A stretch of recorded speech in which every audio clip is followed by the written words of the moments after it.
Le Seigneur est rempli de grâce, il est rempli de bonté.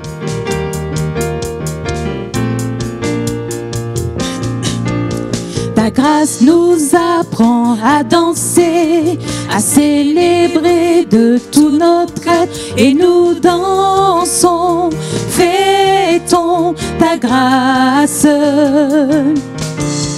Ta gloire nous apprend à crier, à élever ton nom sur terre, et nous crions, louons ta gloire. Nos cœurs pardonnés sont débordants de joie. Nous t'avons vu, Seigneur. Nos cœurs ne peuvent se taire. Nous serons une génération qui danse, dansons à cause des merveilles de ta grâce. Merveilles de ta grâce. Nous serons une génération qui crie, criant à cause des merveilles de ta gloire. Merveilles de ta gloire. Ta grâce nous apprend à danser, à célébrer de tout notre être, et nous dansons, fêtons ta grâce. Ta gloire nous apprend à crier, à élever ton nom sur terre, et nous crions, louons ta gloire. Nos cœurs pardonnés sont débordants de joie. Nous t'avons vu, Seigneur. Nos cœurs ne peuvent se taire. Nous serons une génération qui danse, dansons à cause des merveilles de ta grâce. Merveilles de ta grâce. Nous serons une génération qui crie, criant à cause des merveilles de ta gloire. Merveilles de ta gloire. Oh, oh, oh,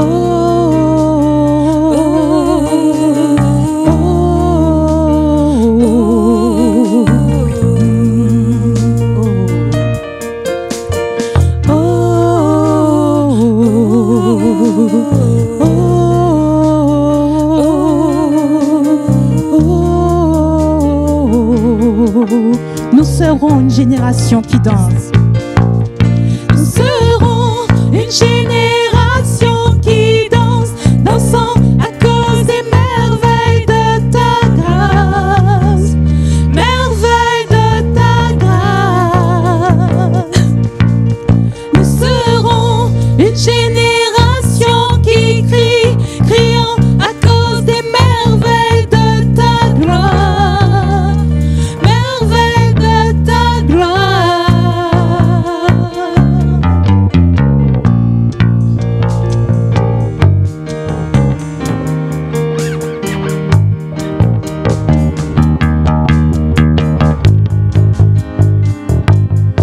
Nous voulons proclamer comment il est bon envers nous.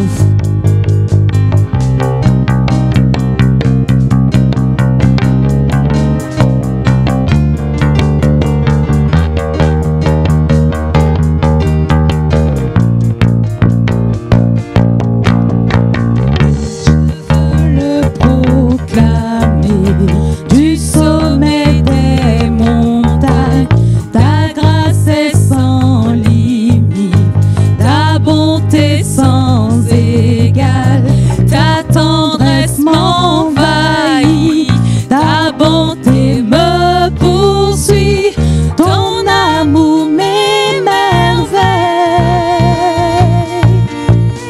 Et je chante car tu es bon, et je danse car tu es bon, et je crie de joie.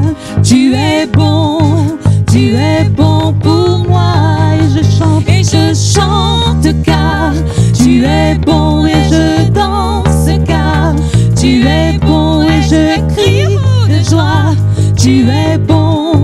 tu es bon pour moi.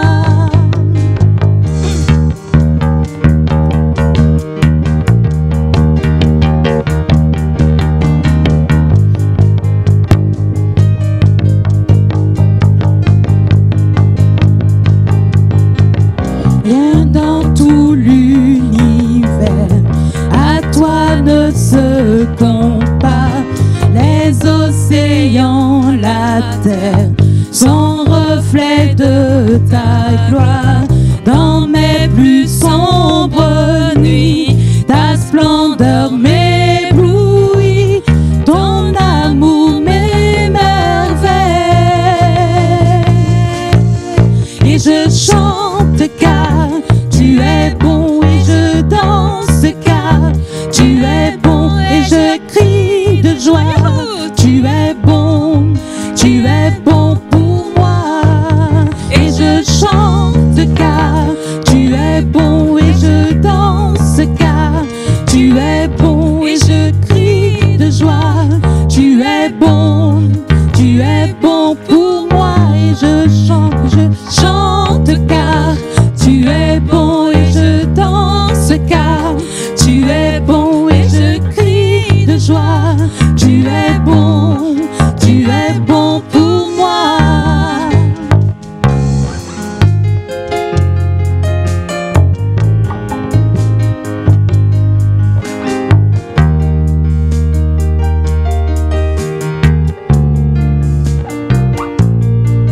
Un cri sur mes lèvres, ma vie te célèbre. Dieu, tu es bon. Tu es bon. Vent, soleil ou pluie, mon cœur te redit. Tu es bon. Oh Jésus, tu es bon. Un cri sur mes lèvres, un cri sur mes lèvres. Ma vie te célèbre. Dieu, tu es bon. Tu es bon. Vent, soleil ou pluie, mon cœur te redit. Tu es bon. Oh Jésus, tu es bon. Et je chante car tu es bon, et je danse car tu es bon, et je crie de joie. Tu es bon pour moi. Et je chante car tu es bon, et je danse car tu es bon, et je crie de joie. Tu es bon pour moi. Amen, amen. Dans Colossiens 3, le verset 16 et 17, il est écrit que la parole de Christ habite en vous dans toute sa richesse. Instruisez-vous et avertissez-vous les uns les autres en toute sagesse par des psaumes, par des hymnes, par des cantiques spirituels, chantés pour le Seigneur de tout votre cœur, sous l'inspiration de la grâce. Et quoi que vous fassiez, en parole ou en acte, faites tout au nom du Seigneur Jésus, en exprimant par lui votre reconnaissance à Dieu le Père. Oui, que nous puissions vraiment nous attacher aux choses d'en haut. Attachons-nous à Jésus-Christ, notre Sauveur, et faisons de lui notre priorité. Célébrons-le de tout notre cœur. Vous savez, Dieu siège parmi nous. Il siège dans la louange et dans l'adoration. Exprimons vraiment notre reconnaissance à Dieu qui nous a rendus capables d'avoir l'héritage qu'il réserve à ceux qui croient en Jésus-Christ, son Fils, par son sacrifice à la croix. Donc vraiment que Jésus soit le centre de notre vie. Il est vivant, il n'est pas resté au tombeau. Amen.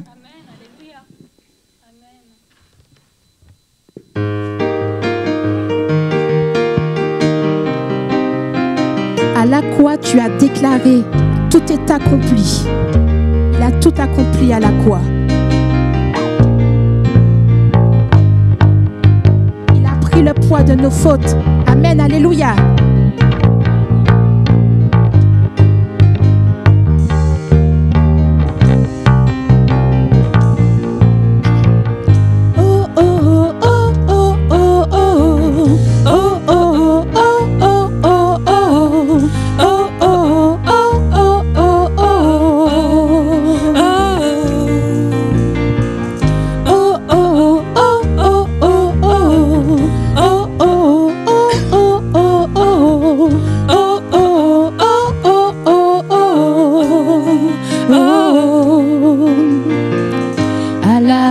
Tu as déclaré, tout est accompli, payant le prix de chaque vie.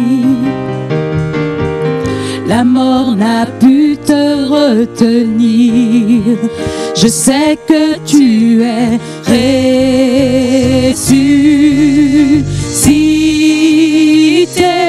libéré, racheté, délivré, pardonné. Je vivrai désormais pour toi. Libéré, racheté, délivré, pardonné. Je vivrai désormais pour toi.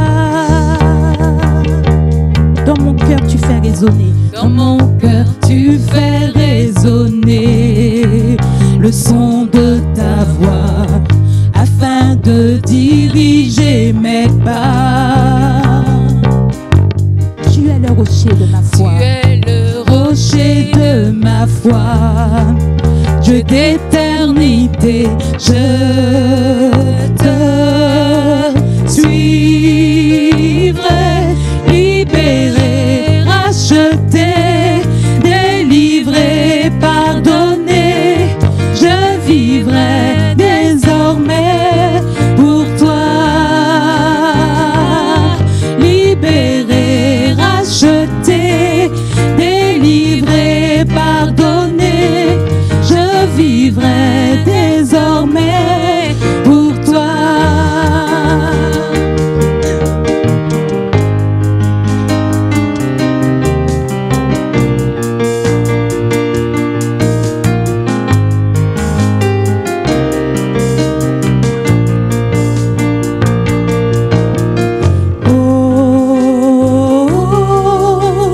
Garde-moi toujours près de toi. Oh, tu es mon secours et ma joie. Oh, garde-moi toujours près de toi. Oh,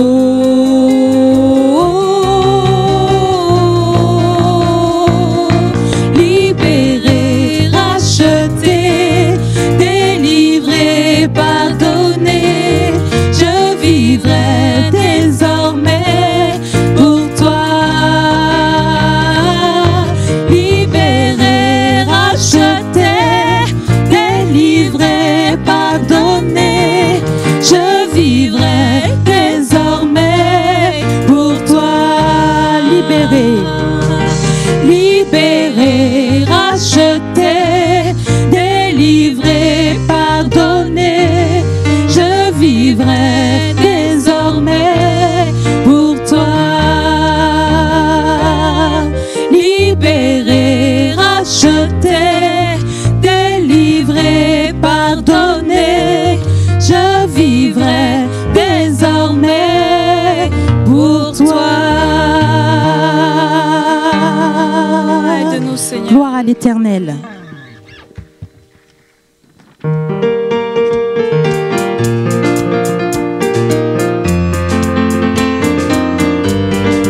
Êtes-vous dans la joie en ce matin? Exprimons notre joie à l'Éternel.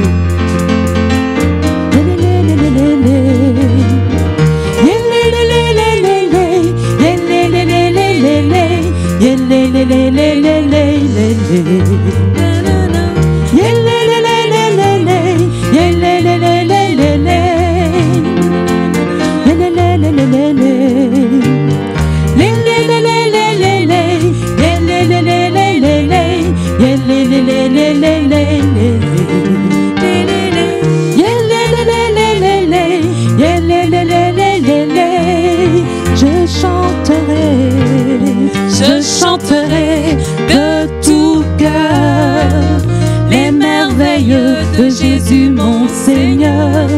Il m'a ôté des ténèbres, il m'a délivré de tout péché. Encore une fois, je chanterai de tout cœur les merveilles de Jésus mon Seigneur.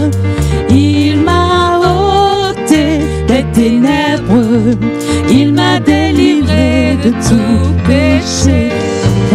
Car mon Dieu est fidèle, il ne m'abandonne jamais.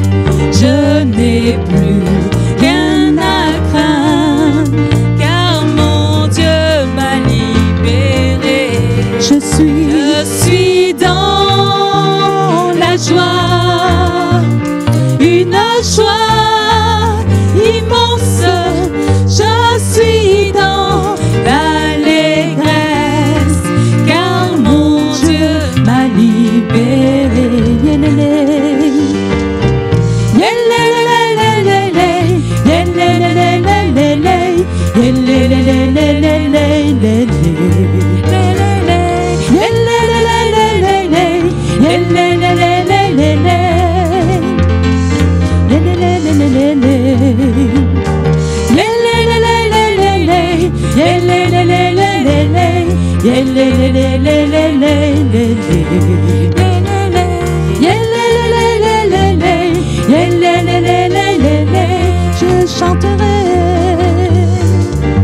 Je chanterai de tout cœur les merveilles de Jésus mon Seigneur.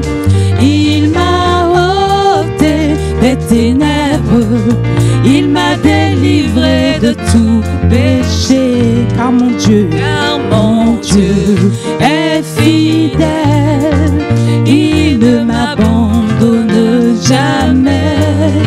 Je n'ai plus rien à craindre, car mon Dieu m'a libéré. Car mon Dieu m'a libéré.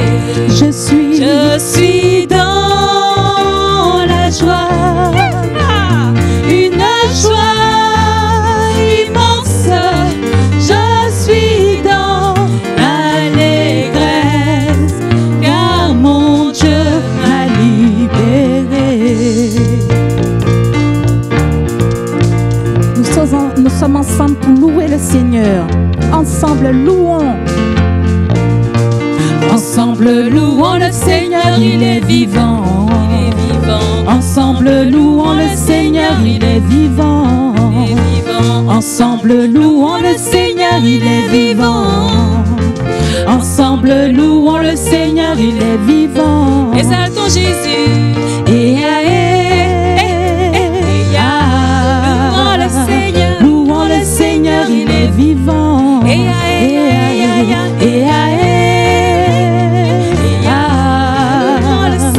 Louons le Seigneur, il est vivant. Ensemble, louons le Seigneur, il est vivant.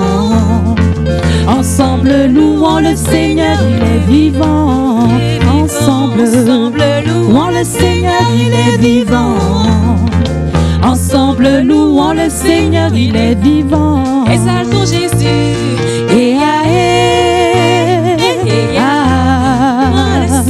Louons le Seigneur, il est vivant.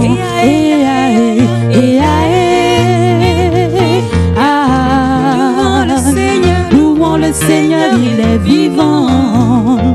Il n'y a vraiment personne.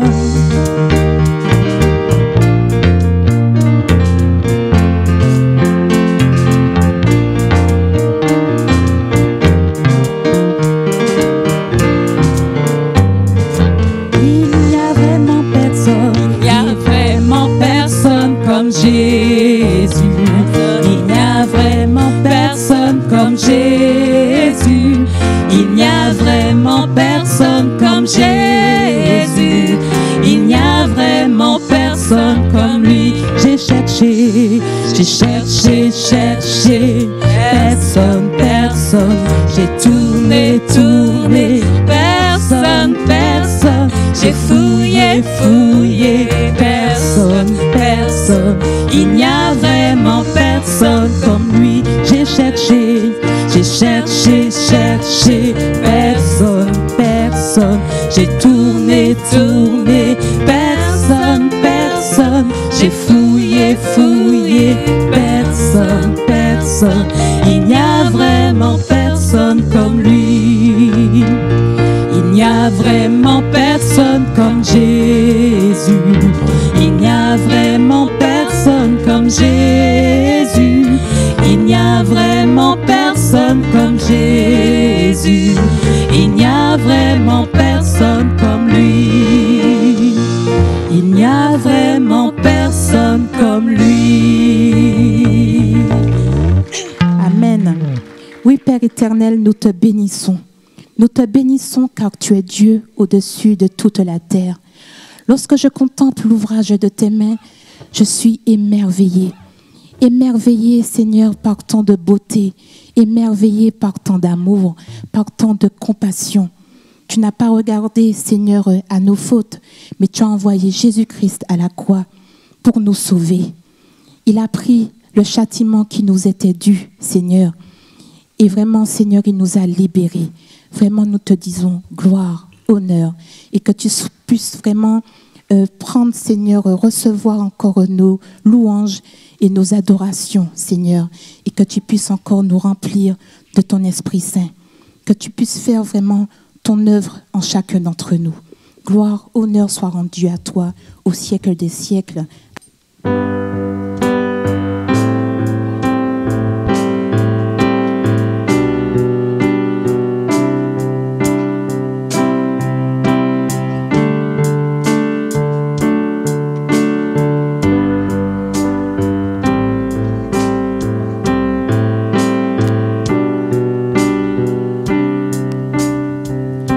Je vois la beauté d'un coucher de soleil, un art si raffiné me révèle tes merveilles.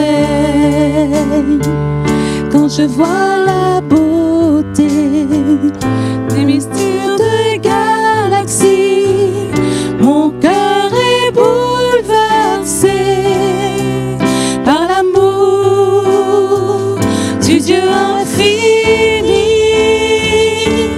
Comment te dire merci? Comment ne pas t'abandonner ma vie? Alléluia,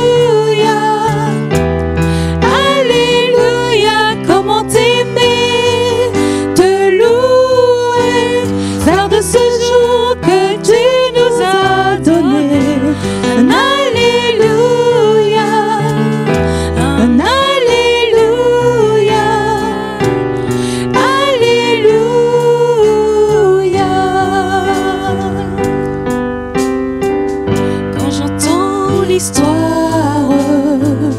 D'un Dieu plein de gloire, vêtu d'humanité, souffrant à nos côtés. Sur la croix étant cloué, elle ne pouvait te garder. Tu es ressuscité par ta vie, tu as tout changé. Comment te dire merci? Comment ne pas t'abandonner ma vie? Alléluia, alléluia. Comment t'aimer, te louer, faire de ce jour que tu nous as donné un alléluia.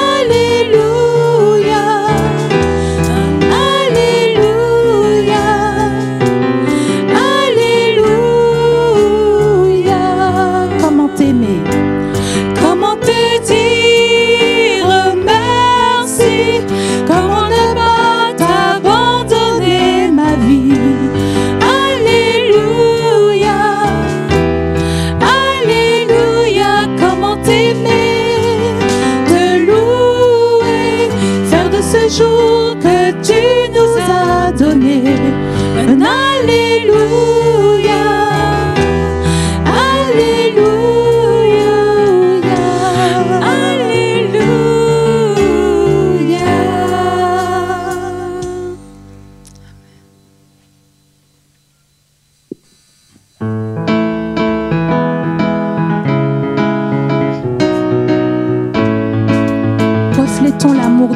dans notre vie.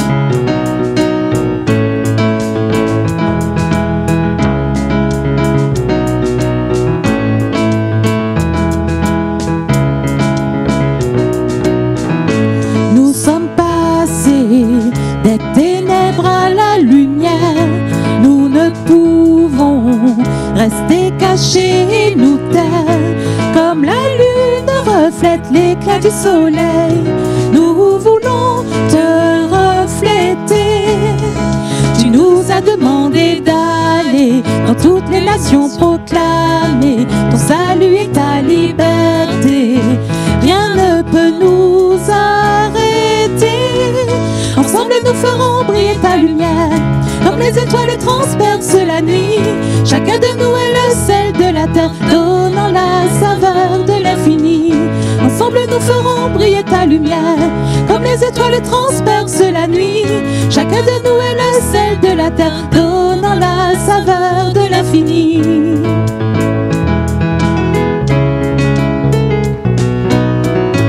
Heureux ceux qui ont faim et soif de justice, qui humblement savent se mettre au service de ceux qui sont placés là sur le chemin. C'est ainsi que nous brillerons. Avec ton esprit nous irons annoncer la paix, le pardon, ouvrant nos cœurs et nos maisons, remplis de ta compassion. Ensemble nous ferons briller ta lumière. Comme les étoiles transpercent la nuit, chacun de nous est le sel de la terre, donnant la saveur de l'infini. Ensemble nous ferons briller ta lumière. Comme les étoiles transpercent la nuit, chacun de nous est le sel de la terre, donnant la saveur de l'infini.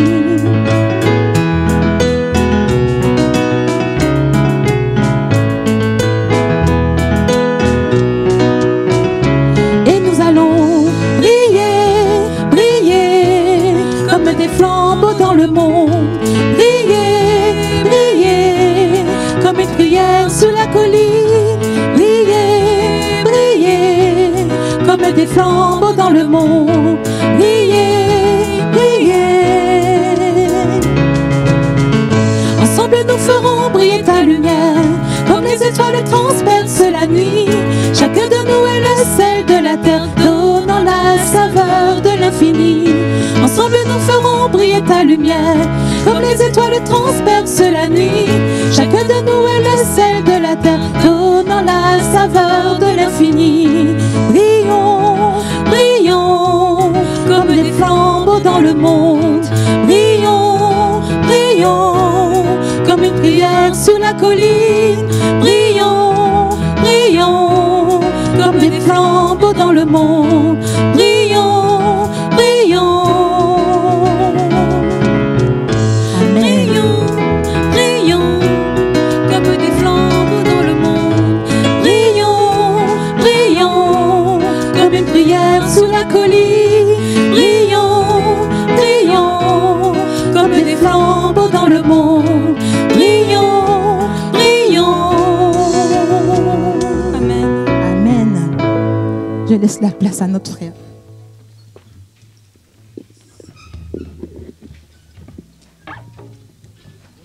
Je vous invite à saluer votre voisin de gauche, de droite. Vous pouvez même vous déplacer un peu, lui dire que vous êtes content de le voir.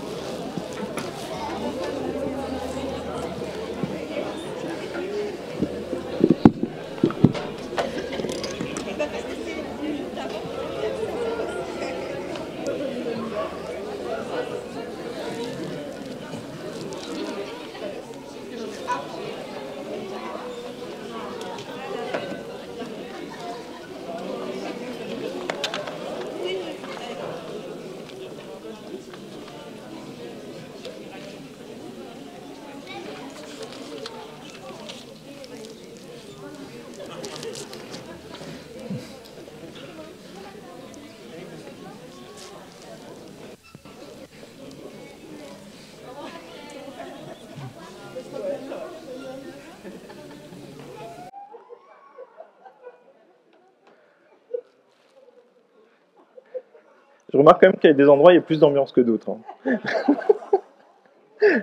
En tout cas, très heureux de pouvoir être ensemble et de pouvoir partager cette joie d'adorer Dieu, de le connaître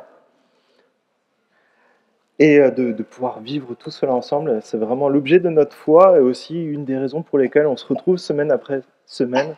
C'est de se réjouir ensemble de cette espérance qui est inébranlable en Jésus-Christ, mort et ressuscité, qui nous a réservé une place pour lui. Amen. Ouais. Vous êtes d'accord? Ça tombe bien. Je vais vous partager quelques informations par rapport à la vie de notre Église. Alors cette semaine, nous aurons des groupes de maison qui vont se réunir. Donc mardi à Forges à 20 h, jeudi à Veneux et Vulaine, et vendredi à Varennes à 19 h 30. Et vous avez la possibilité, si vous souhaitez rejoindre un de ces groupes, de pouvoir vous approcher du stand de l'équipe d'accueil qui pourra vous mettre en relation avec un des responsables pour savoir où, comment et voilà. Quand, vous savez déjà. Donc voilà, en tout cas les groupes de maison, ça fait vraiment partie de l'ADN de notre Église de pouvoir se retrouver avec, en plus petit nombre pour apprendre à se connaître, prier ensemble, nous interroger les uns les autres sur ce que nous enseigne la parole de Dieu. Donc c'est quelque chose de précieux. Je vous encourage à mesure du possible de pouvoir y participer. Aussi, je vous invite déjà à noter dans votre agenda un temps fort et spécial de la vie de notre Église. C'est le temps de jeûne et prière qui se déroulera le 6 et 7 mars. Donc on a pris l'habitude de se retrouver pour ceux qui le peuvent physiquement à midi et pour ceux qui sont un peu plus loin, peut-être au travail, de pouvoir se connecter en ligne par visio et le soir de se retrouver tous ensemble pour ce temps-là. Donc on y reviendra, mais je vous invite déjà à pouvoir l'inscrire dans votre calendrier parce que c'est vraiment un temps où on apprend à connaître Dieu, où on peut aussi examiner nos vies à la lumière de sa parole. Et je pense qu'à chaque fois, on a été vraiment encouragés par ce temps. Aussi, si vous n'êtes pour là ou les premières fois, n'hésitez pas aussi à laisser vos coordonnées. Ça vous permettra de recevoir semaine après semaine les informations sur la vie de l'Église, mais aussi si vous avez des questions sur la foi chrétienne, sur le fonctionnement de l'Église, ça permettra aussi de pouvoir se rencontrer, puis de pouvoir échanger ensemble autour d'un café ou d'un thé. Voilà, on va bientôt communiquer concernant les chaises, mais en tout cas, la cagnotte, elle continue encore pour acheter à terme toutes ces chaises-là. Donc voilà, donc c'est une façon aussi de pouvoir contribuer à un bon accueil aussi dans l'Église et de pouvoir continuer à grandir harmonieusement. Aussi, c'est ce qu'on a vu sur les dernières semaines aussi, une des façons d'honorer Dieu et aussi d'être des disciples engagés, c'est de lui confier une partie de ce qu'il nous donne, et ça passe par du temps, mais aussi une partie des finances. On veut vraiment être des bons intendants et lui donner avec un cœur joyeux la part qui lui revient, et c'est pour ça qu'on a la possibilité de le faire avec le tronc, c'est la boîte en bois qui se trouve ici dans l'église, mais aussi avec les informations que vous pouvez trouver sur le site internet ou auprès de l'équipe d'accueil. Et c'est une façon de contribuer à l'avancement de l'Évangile et au bon fonctionnement de l'Église locale en donnant une part de ce qui revient à Dieu. Aussi, c'est l'occasion de présenter aussi, il y a une prière qui a été faite aujourd'hui sur les unions d'église. Et nous ne sommes pas une église isolée, nous faisons partie d'une union d'églises qui s'appelle l'Association Baptiste. Et à ce jour, il y a 55 églises en France, 5 églises en Suisse et 7 en Belgique et 9 églises qui sont en cours d'implantation. Et donc, en fait, on vit aussi de la redevabilité, on vit aussi un encouragement dans la prière. Et aussi, on accueille régulièrement aussi des personnes, des pasteurs qui viennent, ou des membres d'autres églises, de notre union d'églises, qui viennent apporter un enseignement. Ça a été le cas la semaine dernière avec Vincent Bourrel, pasteur à Toulouse, mais aussi Alain Ledin, qui est un des membres de l'église de Roissy, qui dépend de l'église de Ponto-Combo. Et donc, c'est aussi une façon de nous bénir les uns les autres. On va aussi se rappeler que, par exemple, quand on a acheté les locaux, notre union d'église nous a aussi fait un prêt d'honneur pour nous aider à acquérir ces locaux. Donc voilà, on remercie le Seigneur de pouvoir vivre cette fraternité aussi entre nos églises. Et au niveau supérieur aussi, notre union d'église fait partie du CNEF, du Conseil national des évangéliques de France, qui regroupe plus d'une trentaine d'églises et environ 2500 et quelques églises en France. Donc voilà, c'était un peu les informations. Ça permet parfois de pouvoir se resituer aussi dans le paysage des églises en France, et aussi surtout, je pense, de pouvoir prier ensemble. Et je vous invite à prier pour notre union d'église, pour nos enfants et pour aussi être à l'écoute de Dieu. Merci Père pour ce temps de culte que tu nous as donné où nous avons pu nous réjouir de ta mort et ta résurrection, du fait que tu continues de bâtir ton église. Et nous te remercions particulièrement pour notre église locale. Nous te remercions parce que tu pourvois, tu accomplis des miracles, des vies transformées. Et nous sommes tellement reconnaissants d'être ici, là où tu nous places en tant que tes enfants. Nous te remercions aussi pour notre union d'église, Association Baptiste, avec ces différentes églises. C'est aussi nos frères et sœurs qui, en Europe, te louent, t'adorent et avec lesquels on partage une fraternité particulière. Seigneur mon Dieu, je te prie, s'il te plaît, de soutenir aussi les projets d'implantation de notre église, de notre union d'église, pour qu'il y ait davantage d'églises en France, en Suisse et en Belgique, Seigneur, avec la possibilité de te connaître toujours davantage, Seigneur mon Dieu. Je te prie aussi pour nos enfants, je te prie, s'il te plaît, de bénir ce temps avec leurs moniteurs, que tu puisses bénir les moniteurs et que ça puisse vraiment être un temps d'encouragement, un temps où ils apprennent à te connaître et à te découvrir en tant que Dieu, en tant que celui qui donne chaque jour tout ce qui est nécessaire à nos besoins. Et je te prie aussi pour les besoins de notre Église, pour que nous puissions continuer de grandir harmonieusement, faire face aussi aux dépenses, mais aussi avoir des projets d'avenir et pouvoir partager l'Évangile dans toute cette région où tu nous as placés. Je te prie ainsi dans le nom de Jésus. Amen. J'invite les enfants à rejoindre leur super moniteur. Et pour les adultes, je vous lance un défi de rechercher un livre dans la Bible, le livre d'Agée. Agée.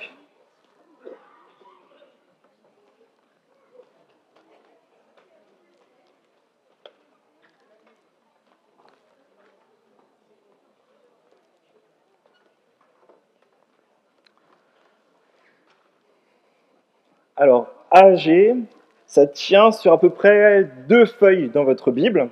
Donc si vous feuilletez un peu, c'est normal. Pour ceux qui ont une tablette, vous êtes en train de tricher.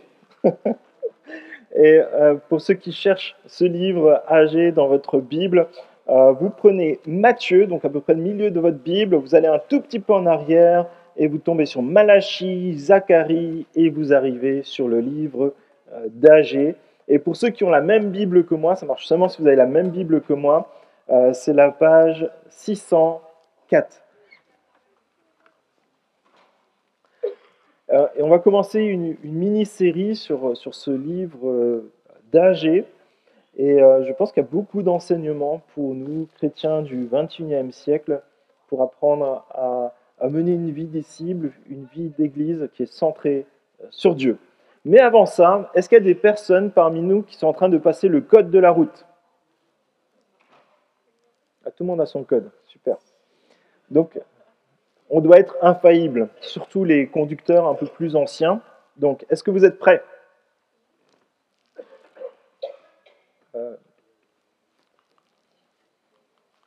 Tu veux bien m'aider Stécie, ça passe pas.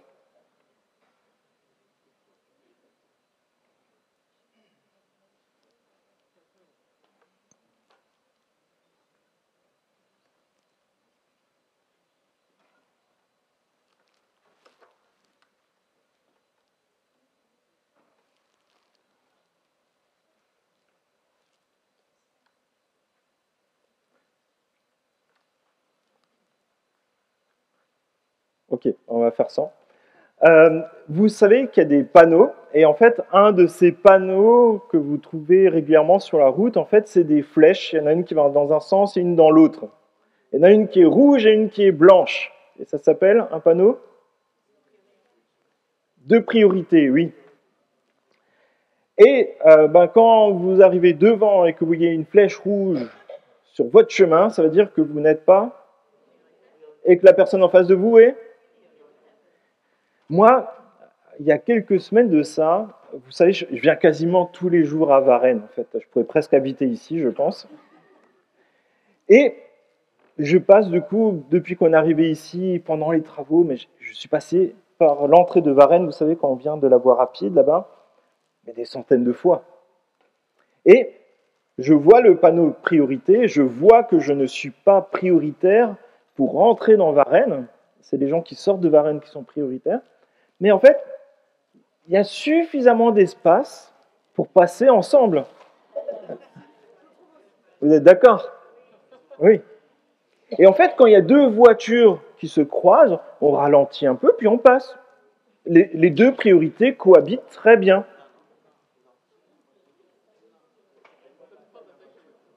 D'accord, ça dépend si vous avez une grosse voiture. Moi, j'ai une petite voiture.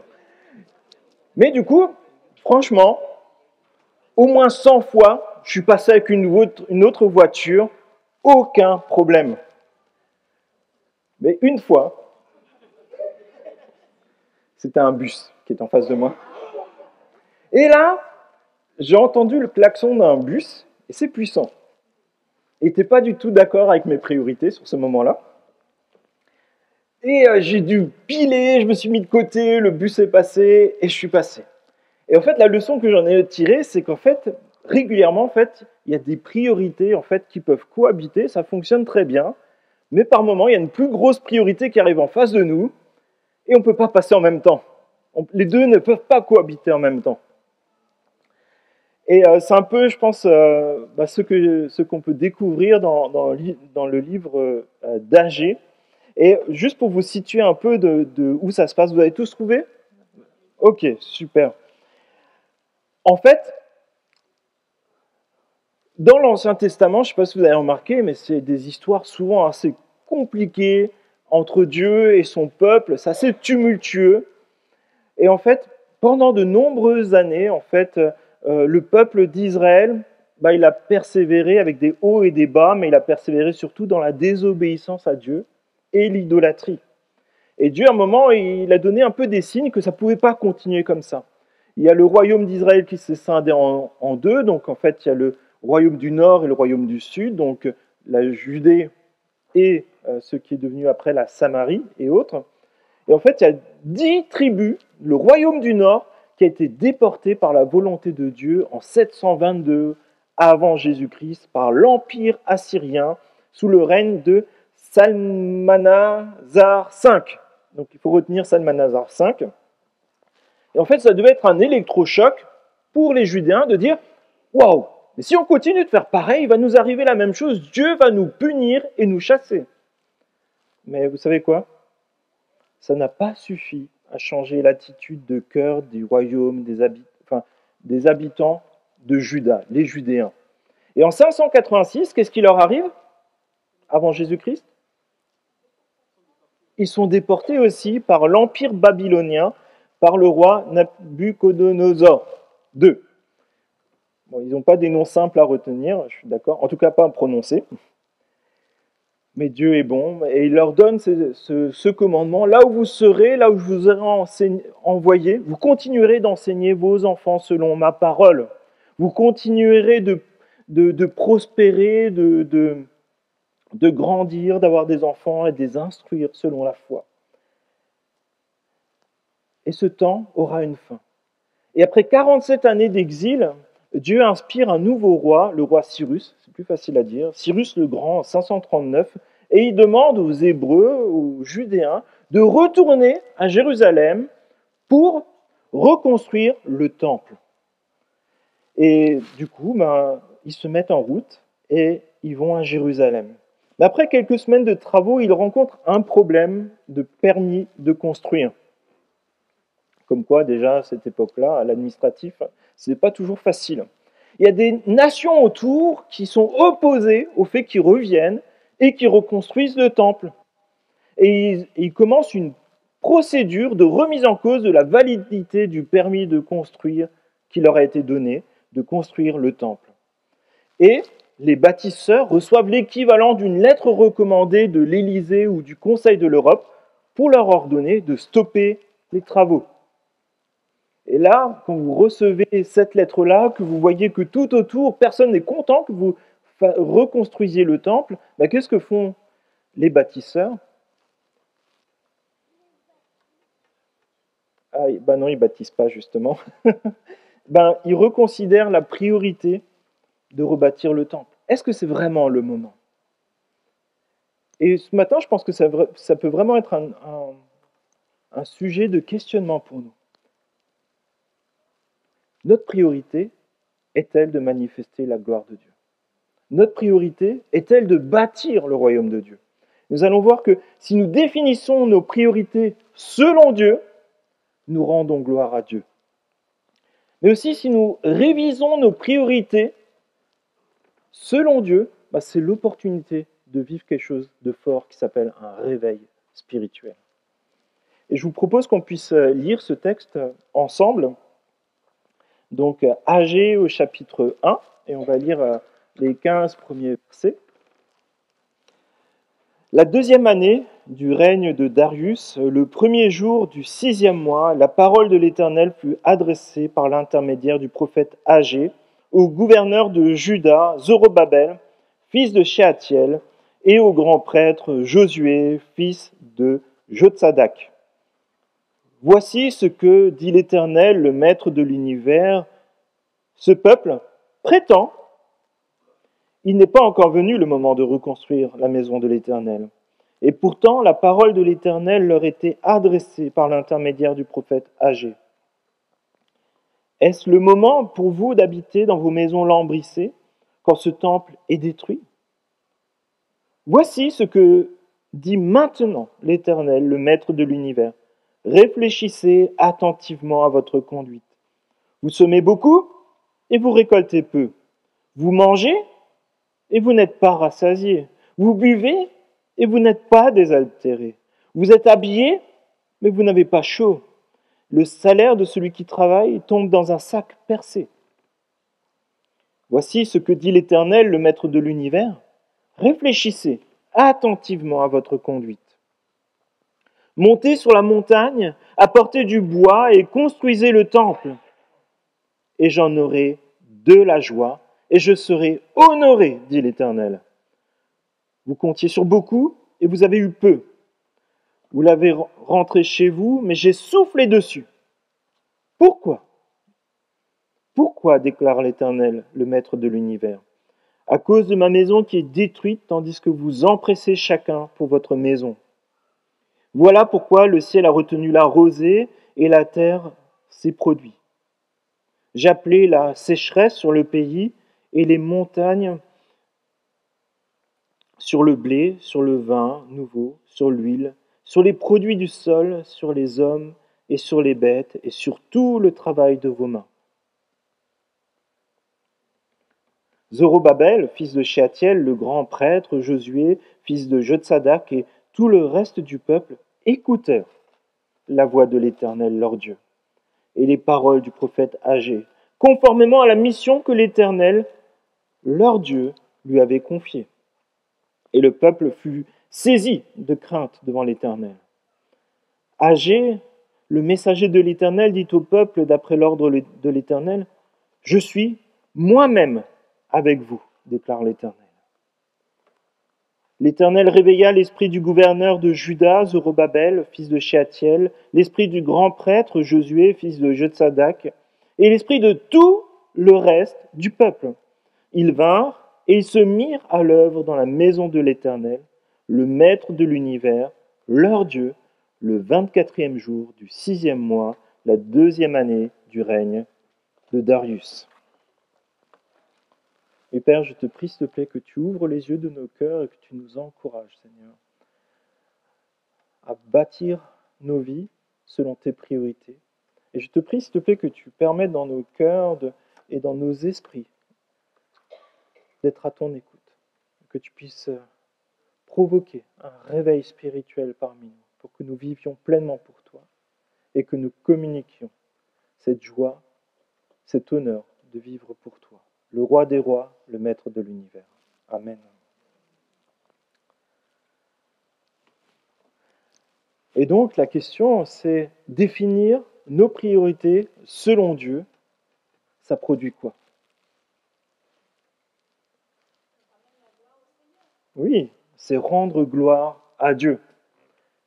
Et devant l'opposition des circonstances qui sont défavorables, le peuple arrive à une conclusion que Dieu va dénoncer. Dieu dit, verset 3, « Ce peuple prétend, il n'est pas venu encore le moment de reconstruire la maison de l'Éternel. Il faut comprendre qu'à ce moment-là, en fait, tous les matins, il y a un sacrifice qui était offert devant le temple à Dieu. Et finalement, cette situation, elle convient aux Israélites. Ça suffit à leur donner une bonne conscience. Alors que Dieu le déclare lui-même, le temple est en ruine, l'adoration de la gloire de Dieu est défaillante et le peuple est dans une situation de désobéissance. Et je me dis, est-ce que moi, parfois, je ne suis pas aussi dans cette situation où je dis, bon, je ne suis pas si mal que ça, en fait. J'ai peut-être lu mes 4 versets aujourd'hui, peut-être pour certains, ça va être les 4 chapitres. Peut-être, parfois, on se fait la remarque, bon, j'ai pas beaucoup prié, mais j'ai quand même prié à chaque fois que j'ai mangé aujourd'hui. Je sais pas, vous avez jamais dit ça? Il n'y a que moi. On se dit, ouais, je suis quand même venu 1h30 entière pendant le culte. Certains, 1h15.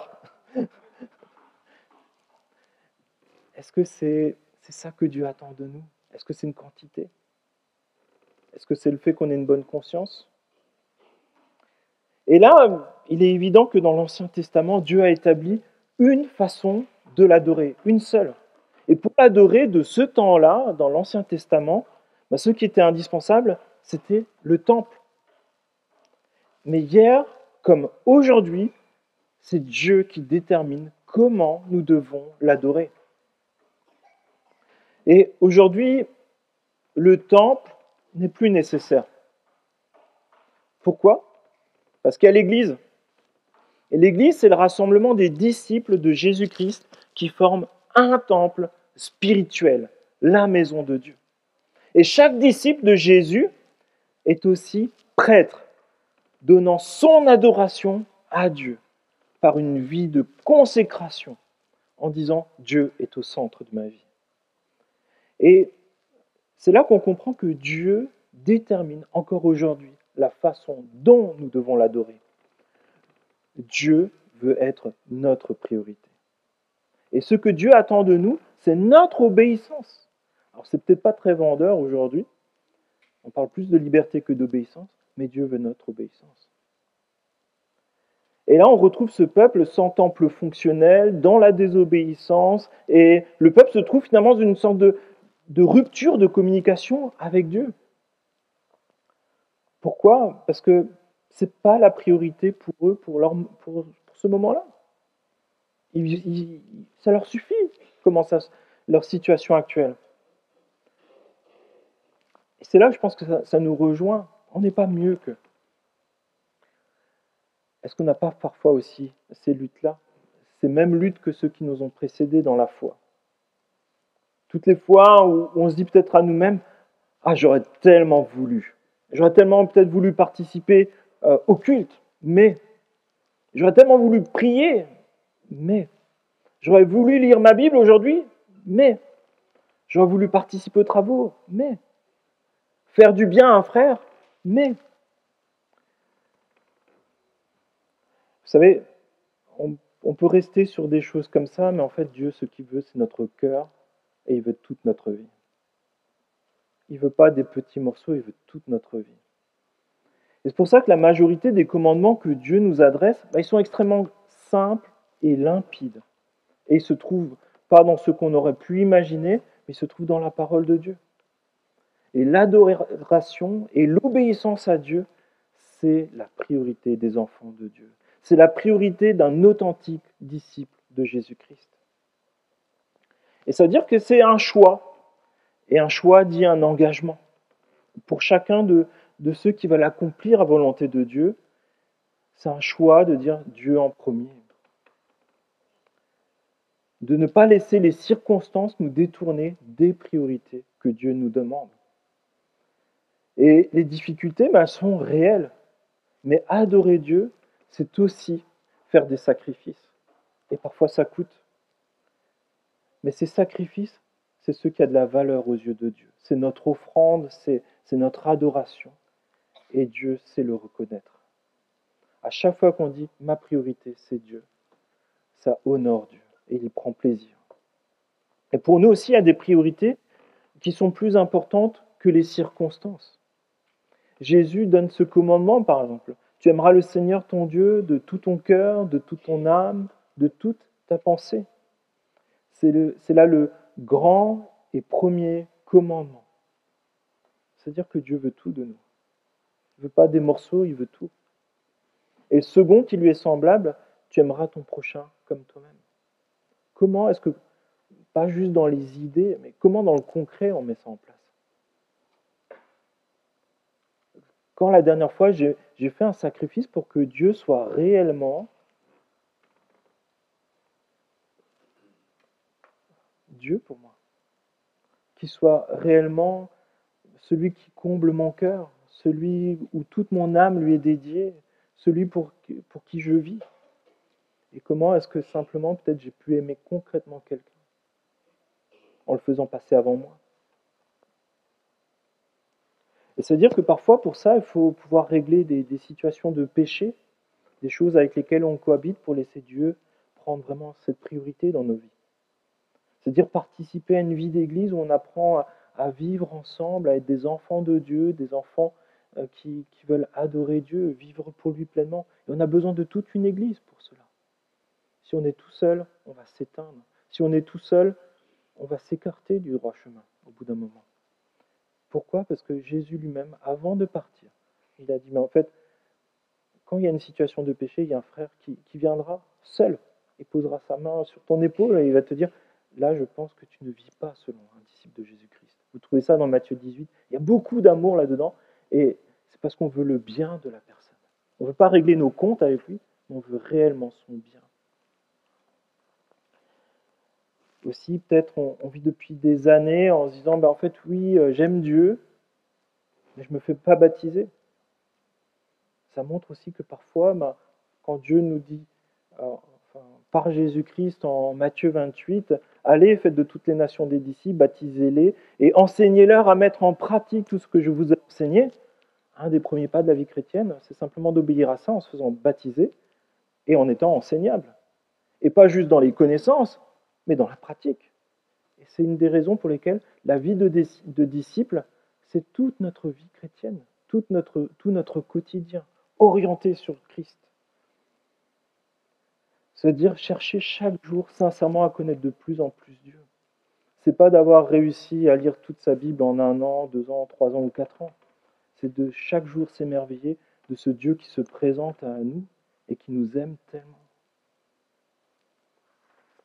Et c'est d'être dans cette relation, y compris dans la prière, et c'est un défi. Certains sont peut-être parfois plus à l'aise sur la prière, d'autres peut-être parfois plus à l'aise dans la lecture de la parole de Dieu. Mais en fait, persévérons et posons des questions à Dieu. Qu'est-ce que tu veux me dire? Révèle-toi à moi. Je veux te connaître davantage. Et je ne dis pas que c'est facile. Moi aussi, j'ai mes luttes. Et je ne dis pas que ça se règle en 15 minutes. Il y a peut-être des bonnes habitudes qu'on a prises et qui sont complètement remises en question. Par exemple, vous accueillez votre premier enfant à la maison. Vous n'avez plus aucun planning. Vous ne pouvez plus vous dire « Ah oui, en fait, ça c'était mon temps avec Dieu ». Votre enfant ne sera pas forcément d'accord avec vous sur votre planning. Et par contre, c'est un défi dans notre quotidien de dire « Voilà, je veux que Dieu soit ma priorité. Qu'est-ce que je peux faire pour le remettre à sa place en tant que Dieu dans ma vie ?» Mais ce qui va être déterminant à un moment, c'est de faire ce choix de dire « Je ne veux pas vivre en fonction des circonstances, je veux vivre en tant que mes engagements devant Dieu, dans mon quotidien, y compris dans la pratique. » Et nous avons besoin pour ça, pour prendre des engagements qui sont réellement centrés sur Dieu, réellement bibliques, de connaître la parole de Dieu. Parce que parfois on a des idées qui ne sont pas forcément mauvaises, mais en fait ce n'est pas forcément ce que Dieu nous demande. Il y a quand même des priorités qui sont clairement définies dans la parole de Dieu et qu'on ne peut pas mettre de côté parce que nous on aurait pensé différemment. On a besoin de vivre selon les priorités du royaume de Dieu qui sont enseignées dans la Bible. Et ça veut dire que consciemment aussi, on va réellement donner ce qui a de la valeur à Dieu. Pas ce qui reste, mais ce qui a de la valeur. Ce qu'on a en premier. Et ça veut dire de temps en temps de se poser. Et il y a plusieurs fois, je ne sais pas si vous avez remarqué dans ce passage, dit « Réfléchissez à vos voies, réfléchissez à votre conduite. » on a besoin par moment de se poser, d'ouvrir la parole de Dieu, de méditer, de prier, de dire « Qu'est-ce que tu attends de moi maintenant ?» Il y a des choses peut-être qui ont fonctionné durant peut-être les 10 premières années de ta vie chrétienne, mais qui ne fonctionnent plus aujourd'hui. Peut-être Dieu t'appelle à faire d'autres choses aujourd'hui.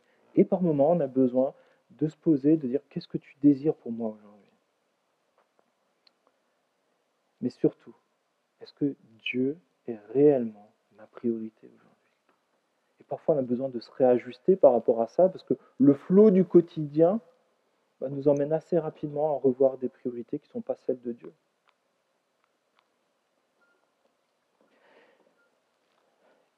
Et on l'a vu, le temple de Dieu, là, dans ce passage, ce n'est pas qu'une question de bâtiment. L'objectif de Dieu n'est pas que le temple délaissé soit rebâti en priorité, ni que le peuple de Dieu revienne dans le pays. Le message de Dieu pour son peuple, c'est « revenez à moi, vivez pour moi pleinement, pas à moitié ». Et c'est là le message pour nous, je pense, ce matin aussi, soyons des disciples de Jésus-Christ à plein temps. À plein temps, ça veut dire toute la semaine, pas seulement le dimanche. À plein temps, ça veut dire que ce soit au travail, en famille, à l'église, avec nos voisins. Nous devons être disciples de Jésus-Christ tout le temps. Verset 4. « Est-ce le moment pour vous d'habiter vos maisons lambrissées quand ce temple est détruit ?» Beaucoup de religions ont des temples et des idoles. Et ces idoles sont censées pouvoir donner de la sécurité, de la fécondité, de la prospérité. Et ce texte nous révèle que nous pouvons facilement faire de notre confort une idole qui passe avant la réalisation de la volonté de Dieu. Au lieu de travailler pour le temple de Dieu et la gloire de Dieu, nous pouvons facilement commencer à travailler pour le temple de notre confort. Et on est tous concernés par ça. Et on peut faire comme finalement les Israélites de ce temps-là, en se donnant des excuses, en se disant oui, le temps il n'est pas encore favorable pour accomplir la volonté de Dieu. Mais nous sommes tous concernés d'investir notre temps, notre énergie et nos finances pour Dieu ou bien notre confort. Mais le message que Dieu nous donne, c'est que si Dieu n'est pas au centre de nos vies, au centre de nos priorités, nous ne serons jamais rassasiés. Pour être multimilliardaires, nous ne serons pas rassasiés. Si Dieu donne des bénédictions à tous les hommes, Dieu le déclare aussi dans la Bible, il fait lever son soleil sur les méchants et sur les bons, il envoie sa pluie sur les justes et les injustes. C'est Matthieu 5, 45 qui dit cela. Et pourtant, Dieu, parfois, il retient des bénédictions matérielles pour nous faire réfléchir. Prenez l'exemple de Job, il n'a rien à se reprocher de particulier. Mais Dieu va éprouver ses priorités. Et dans ces temps difficiles que Job va vivre, où il va être malade, il va être dans le deuil, il va perdre beaucoup de biens matériels, Dieu va apprendre à Job et à nous que Dieu est souverain, y compris dans la pauvreté, la maladie et le deuil. Et ce message d'Agé au peuple, dont les priorités ne sont pas celles de Dieu, c'est un appel, ou en tout cas un rappel, à reconsidérer nos priorités à la lumière de la parole de Dieu, en se rappelant finalement que Dieu maîtrise tout. De peu, il peut faire beaucoup. On prend Jésus avec les 5 pains et les 2 poissons, il nourrit une foule. Verset 5, « Voici ce que dit maintenant l'Éternel, le Maître de l'univers. Réfléchissez attentivement à votre conduite. Vous semez beaucoup, vous récoltez peu. Vous mangez et vous n'êtes pas rassasiés. Vous buvez et vous n'êtes pas désaltérés. Vous êtes habillés et vous n'avez pas chaud. Le salaire de celui qui travaille tombe dans un sac percé. » Et c'est vrai que parfois on investit beaucoup et on récolte peu. Parfois en jardinage, en fait, je ne vais pas te citer Nadia, on achète beaucoup de plants et finalement il y en a, ils n'arrivent jamais à maturité, il n'y a même pas une tomate qui pousse. Ça vous est déjà arrivé? Ça fait mal au cœur. Moi, pendant un temps, J'avais une voiture que j'arrivais pas à faire réparer et qui avait le réservoir percé. Donc à chaque fois que je mettais de l'essence, j'en perdais derrière moi. Là aussi, ça fait mal au cœur. En fait, on travaille pour rien. On a un réservoir percé. Parfois, nous avons tout ce que nous voulons sans pour autant être rassasiés, satisfaits. Nadia me partageait quand elle travaillait à la banque que les personnes qui étaient dans les plus grandes difficultés financières, c'était bien souvent ceux qui disposaient des plus grands salaires de la banque. Il y a des personnes célèbres, comme par exemple Robbie Williams, qui parle de ses tristesses, de ses déceptions, et dit cela: j'ai toujours pensé que le pire truc qui pourrait arriver, c'est de finir sa vie tout seul. Mais c'est faux. Le pire truc, c'est de finir sa vie entouré de personnes qui nous font nous sentir seuls. Richesse, célébrité, à quoi ça sert si Dieu n'est pas au centre?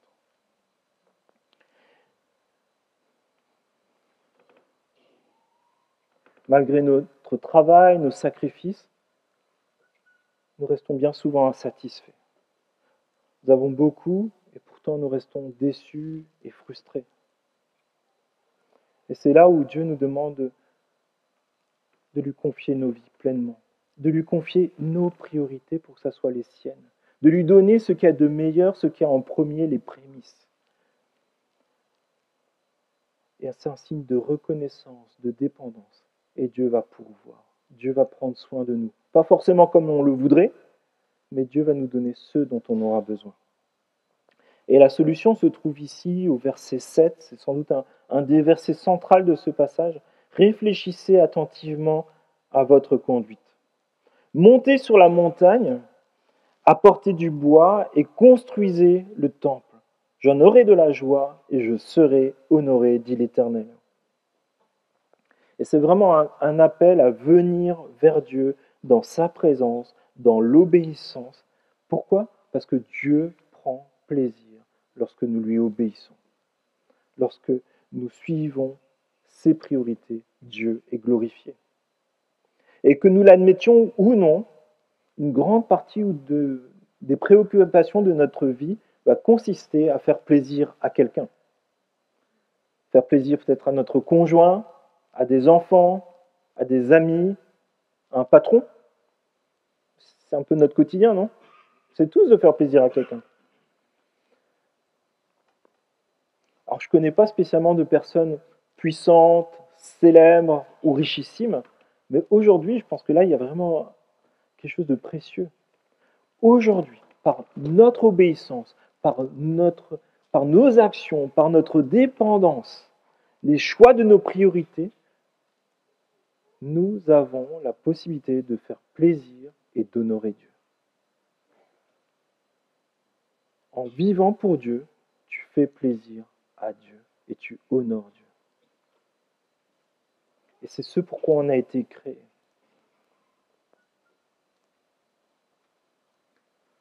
Alors comment glorifier Dieu? Viens simplement devant Dieu, donne-lui ce qu'il te demande. Obéis et agis selon ce qu'il te demande. De toutes tes forces, de toutes tes pensées, de toute ton âme, cherche à glorifier Dieu dans ta vie. Et cela commence parfois par quelque chose de très simple. Dieu, qu'est-ce qu'il leur demande dans ce verset? Venez, montez sur la montagne et apportez du bois. Il n'a rien demandé de spécial, il leur a dit de venir, de monter sur la montagne et d'apporter du bois. Et c'est quelque chose de concret, ce n'est pas de la haute spiritualité, de la haute connaissance. Si Dieu te demande d'emmener du bois sur une montagne, emmène le bois sur la montagne. Si Dieu te demande de prendre soin de quelqu'un, prends soin de cette personne. Si Dieu te demande d'enseigner tes enfants selon la foi chrétienne, enseigne tes enfants. Ou achète un livre à la bibliothèque, tous les jours tu peux leur lire un passage. À la librairie, excusez-moi. C'est des choses simples et pratiques. Une spiritualité qui ne touche pas le concret, c'est c'est peut-être de la philosophie, mais c'est pas la foi chrétienne. Alors qu'est-ce qu'on peut faire aujourd'hui? On peut peut-être avoir un temps de prière, de consécration, de tout simplement dire Seigneur, tu vois dans la situation que je suis, tu vois mes luttes, parfois j'essaie de justifier des choses dans ma vie, c'est pas ce que tu désires, je te demande pardon pour cela. Je veux plus vivre en m'auto-justifiant, mais je veux vivre parce que je veux te plaire. Je sais que c'est toi qui me justifie. Je veux t'obéir pas après pas. Même si je ne sais pas encore comment je vais y arriver, je compte sur toi. Je veux apprendre à te connaître, à avoir une lecture de la Bible qui est rafraîchissante. Seul, avec mon conjoint, avec mes enfants, avec mon Église. Je veux prier en cherchant réellement à te poser des questions, à te demander d'intervenir dans ma vie. Pas seulement pour avoir de l'abondance, mais pour que tu sois réellement Dieu dans ma vie. Et se dire parfois aussi renoncer à ceux qui t'éloignent. Ce n'est pas forcément des mauvaises choses en tant que telles, mais c'est des choses que tu mets avant Dieu, qui te volent ton temps, qui te volent ton attention. Et c'est peut-être des choses sur lesquelles tu essaies de trouver des justifications. Abandonne-les à Dieu, il te donnera encore quelque chose de meilleur. C'est la communion avec les frères et sœurs. Il ne dit pas juste à une personne de monter sur la montagne avec son bois, il dit, vous tous, montez sur la montagne, venez avec votre bois, bâtissez, adorez-moi. C'est-à-dire, engage-toi. Vis pas au gré des circonstances. Engage-toi réellement. Et un projet de vie pour toi, pour ta famille, pour ton Église. Verset 9, vous comptiez sur beaucoup et vous avez obtenu peu, vous aviez engrangé ce que vous aviez récolté, j'ai soufflé dessus. Pourquoi donc l'ai-je fait? Demande l'Éternel, le Seigneur des armées célestes. Parce que mon temple est en ruine, tandis que vous courez chacun pour sa maison. Voilà pourquoi le ciel a retenu la pluie, voilà pourquoi la terre a refusé ses fruits, c'est à cause de vous. J'appelais la sécheresse sur les champs et les monts, et sur le blé, sur le vin, sur l'huile et tout ce que produit le sol, ainsi que sur les hommes, sur le bétail et tout le fruit des travaux. Et c'est vraiment un rappel finalement de la conséquence des désobéissances d'Adam et Ève. Qu'est-ce que Dieu dit à Adam?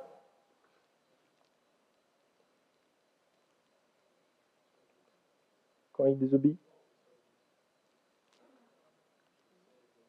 Ouais, le sol est maudit. Au lieu de te pousser des tomates, il te pousse des ronces. C'est à peu près ça que Dieu dit, hein, que ça sera plus aussi facile. Et dans Deutéronome 28, Dieu donne des bénédictions si on l'obéit, et il donne des malédictions si on lui désobéit. Et dans ces malédictions, en fait, en résumé, il dit, pour la bénédiction, vous aurez l'abondance, la prospérité, la sécurité. Et par contre, si vous êtes dans la rébellion, Dieu va utiliser la pédagogie. Et c'est un des versets qui, personnellement, me parle beaucoup à chaque fois. C'est verset 47 de Deutéronome 28. Pour n'avoir pas, au milieu de l'abondance générale, servi l'Éternel, ton Dieu, avec joie et de bon cœur, tu serviras au milieu de la faim, de la soif, de la nudité et des privations générales, des ennemis que l'Éternel enverra contre toi. Il t'imposera une domination inflexible jusqu'à ce qu'il t'ait détruit. Moi, régulièrement, dans mes prières, ce que je dis à Dieu, c'est « Seigneur, je veux apprendre aujourd'hui, lorsque ça va bien, les choses que tu veux m'apprendre. » Alors parfois, je passe aussi par des moments difficiles, parce que Dieu veut m'apprendre d'autres choses, et peut-être que je n'ai pas été assez à l'écoute quand ça allait bien. Mais vraiment, c'est ma prière. « Seigneur, je veux apprendre de toi quand ça va bien et quand ça va mal. » Pas seulement quand ça va mal et que toute ma vie est chamboulée, c'est pas seulement à ce moment-là que je veux apprendre à t'obéir. Je veux apprendre à t'obéir aussi quand ça va bien. Et c'est vraiment un appel à ne pas subir ta vie, mais avoir une saine crainte de Dieu. Même dans les situations défavorables, Dieu est là. On peut lui faire confiance. Et on peut vraiment déclarer que Dieu est Dieu dans nos vies, quand ça va bien et quand ça va moins bien. Et définir nos priorités selon la volonté de Dieu, c'est vraiment rendre gloire à Dieu. Et enfin, il y a cette question de réviser nos priorités. Et c'est au verset 12 que ça se commence. Zorobabel, fils de Shealtiel, le grand prêtre Josué, fils de Jotsadak, et tout le reste du peuple écoutèrent la voix de l'Éternel, leur Dieu, et les paroles du prophète Agé, conformément à la mission que l'Éternel, leur Dieu, lui avait confiée. Ils écoutèrent. Et le peuple fut saisi de crainte devant l'Éternel. Agé, le messager de l'Éternel, dit au peuple, d'après l'ordre de l'Éternel, « Je suis moi-même avec vous, déclare l'Éternel. » L'Éternel réveilla l'esprit du gouverneur de Juda, Zorobabel, fils de Shealtiel, l'esprit du grand prêtre Josué, fils de Jotsadak, et l'esprit de tout le reste du peuple. Ils vinrent et se mirent à l'œuvre dans la maison de l'Éternel, le maître de l'univers, leur Dieu, le 24e jour du 6e mois, la 2e année du règne de Darius. Vous savez, dans l'Ancien Testament, peu de prophètes ont été entendus. Encore moins ont été écoutés. Et encore moins ont vu le peuple réellement changer d'attitude. Et c'est ce qu'a pu expérimenter Agé. D'annoncer la parole de Dieu et de voir au bout d'une vingtaine de jours des changements profonds se réaliser et concrets dans la vie de tout un peuple. Et ça, c'est seulement la parole de Dieu qui peut le faire lorsque nous sommes à son écoute. Lorsque nous avons une saine crainte de Dieu, de dire « Je veux que tu sois Dieu dans tous les aspects de ma vie ».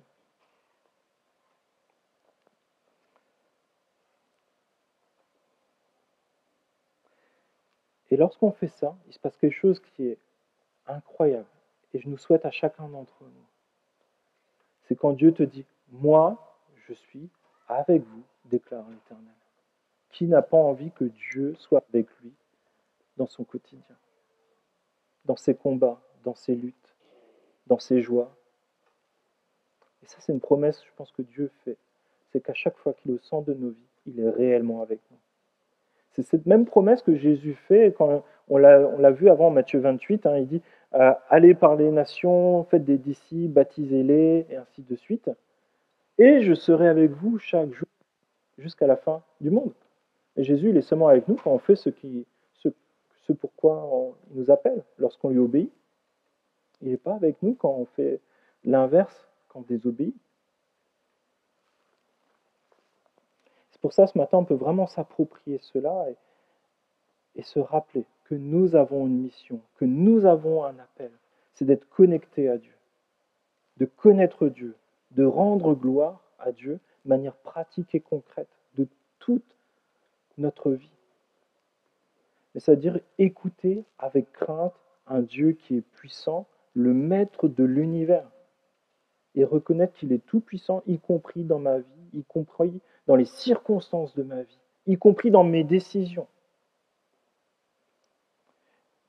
Et bien souvent, on a plutôt l'impression parfois qu'on se rapproche d'un Dieu qui doit combler tous nos besoins, alors qu'en fait, c'est nous qui sommes là pour adorer Dieu. Nous avons été créés pour cela. Et nous avons cette promesse que si nous nous occupons des affaires de Dieu, Dieu s'occupera aussi de nos affaires. Et Dieu intervient, et ça commence d'abord par quelques personnes, le gouverneur, le grand prêtre et tout le peuple. Est-ce que nous voulons réellement vivre un réveil spirituel? Depuis que je suis chrétien, on a prié pour des réveils spirituels. On a prié pour que les personnes dans la rue se convertissent en trouvant un prospectus ou un flyer par hasard ou une affiche, et qu'il y ait beaucoup de monde qui, d'un jour à l'autre, viennent à l'église. Vous n'avez pas déjà prié pour ça? Ah oui, c'est génial de pouvoir vivre ça. Mais qu'est-ce qui est dit dans ces textes-là, que vous pouvez trouver dans la Bible?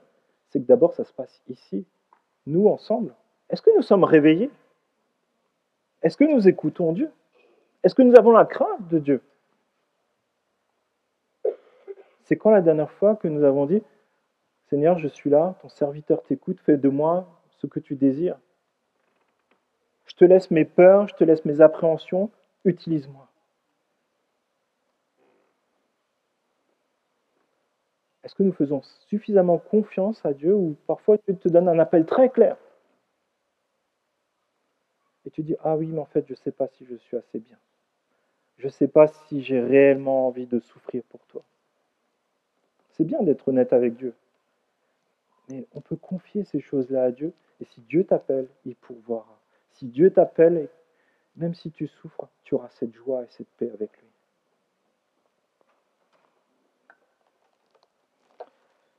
Pour ça, soyons concrets, soyons pratiques dans notre vie chrétienne.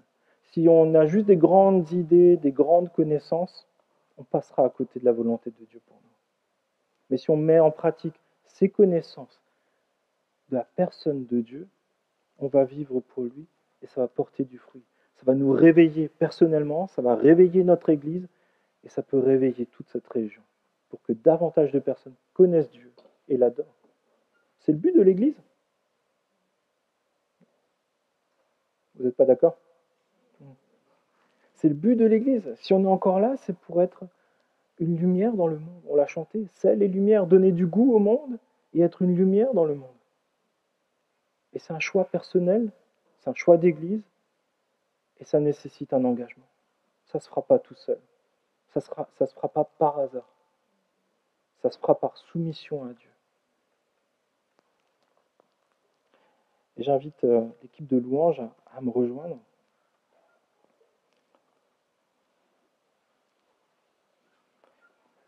Et c'est pour ça, je nous invite vraiment à chercher si dans notre vie il y a des pièges. Vous savez, ces moments où on tergiverse entre obéir à Dieu ou faire notre vie tout seul. Est-ce qu'il y a ces temps où Dieu te donne de manière vraiment à la lumière de la parole de Dieu, il te dit de faire cela et tu luttes avec lui? Est-ce qu'il y a des moments où tu as conscience que tes priorités ne sont pas celles de Dieu? Je t'invite vraiment juste à fermer tes yeux et à dire, Seigneur, je veux vivre selon tes priorités. De manière concrète et pratique, je veux vivre pour toi. Je veux être à ton écoute. Je ne veux pas me chercher des excuses, mais je veux vivre par ton esprit. Je veux être réveillé. Je veux profiter de te connaître. Je veux profiter de tes bienfaits. Je veux profiter de la présence de ton Église. Je veux être une pierre de ton temple. Il y a une place pour moi. Utilise-moi.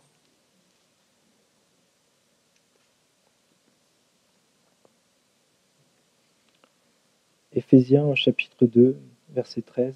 Mais maintenant, par votre union avec le Christ, vous qui autrefois étiez loin, vous êtes devenus proches grâce au sacrifice du Christ. Car nous lui devons notre paix. Il a en effet instauré l'unité entre les Juifs et les non-Juifs et abattu le mur qui les séparait.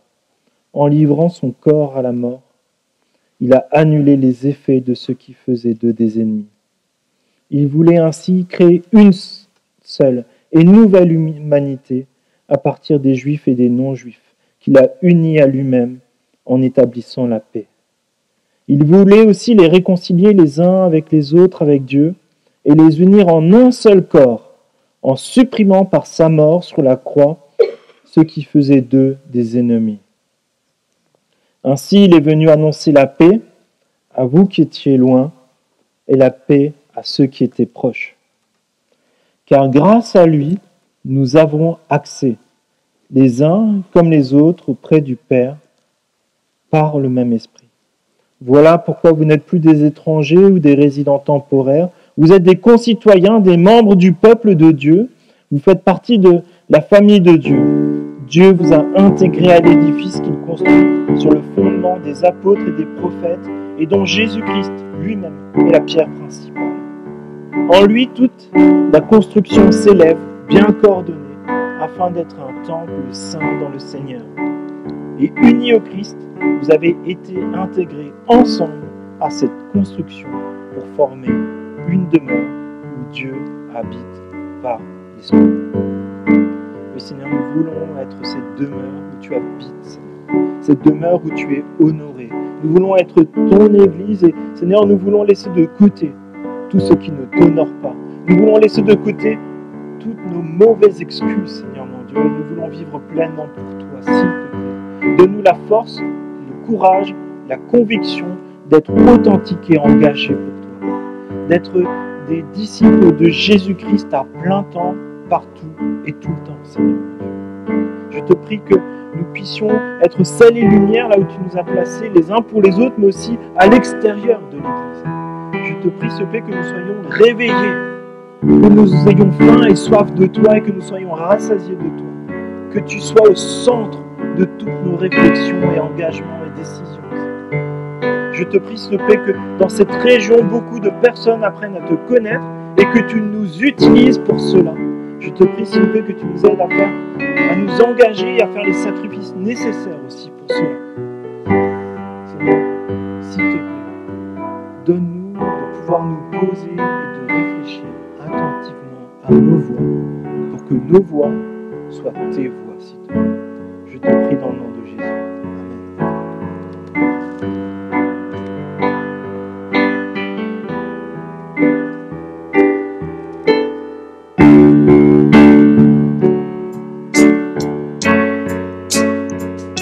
Je vous invite à vous lever.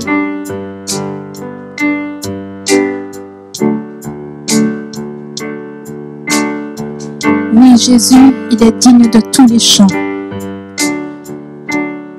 Abandonnons-nous à lui.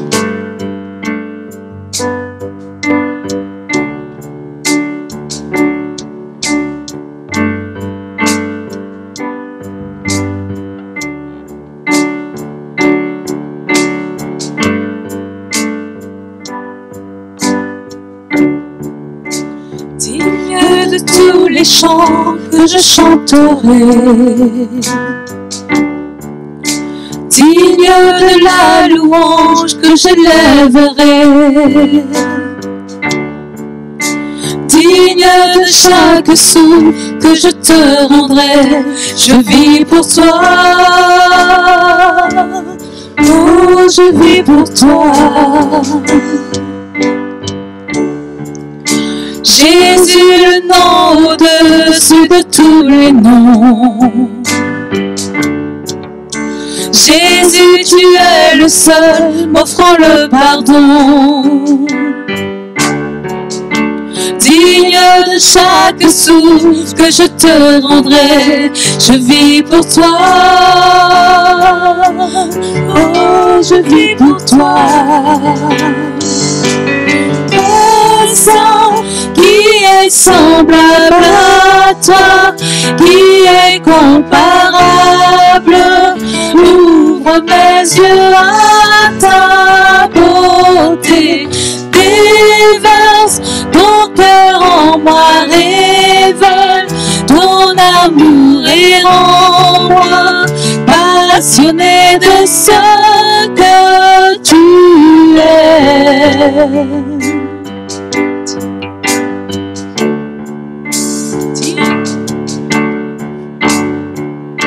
Digne de tous les chants que je chanterai,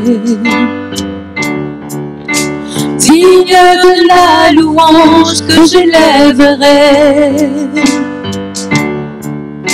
digne de chaque souffle que je te rendrai. Je vis pour toi, oh, je vis pour toi. Jésus, le nom au-dessus de tous les noms. Jésus, tu es le seul m'offrant le pardon. Digne de chaque souffle que je te rendrai, je vis pour toi. Oh, je vis pour toi.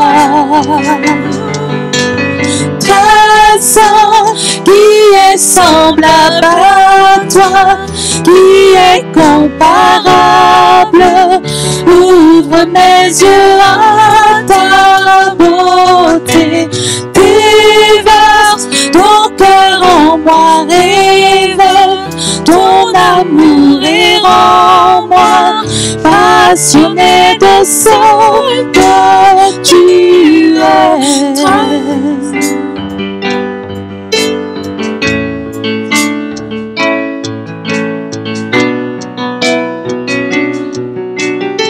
Je bâtirai ma vie sur ton amour. Je bâtirai ma vie sur ton amour. Fondement inébranlable, et j'ancrerai ma foi en ton nom seul. Non, je ne tremblerai pas. Je bâtirai ma vie sur ton amour. Fondement inébranlable, et j'ancrerai ma foi en ton nom seul. Non, je ne tremblerai pas. Très saint, qui est semblable à toi, qui est comparable. Ouvre mes yeux à ta beauté, déverse ton cœur en moi, révèle ton amour et rends-moi passionné de ce que tu es. Très saint, tu es semblable à toi, qui est comparable. Ouvre mes yeux à ta beauté, déverse ton cœur en moi, révèle ton amour et rends-moi passionné de ce que tu es. Que le nom de l'Éternel soit exalté. Je vous souhaite un bon dimanche, une bonne semaine et vraiment que vous soyez bénis dans le nom de Jésus-Christ. Bon retour parmi vous et bon appétit.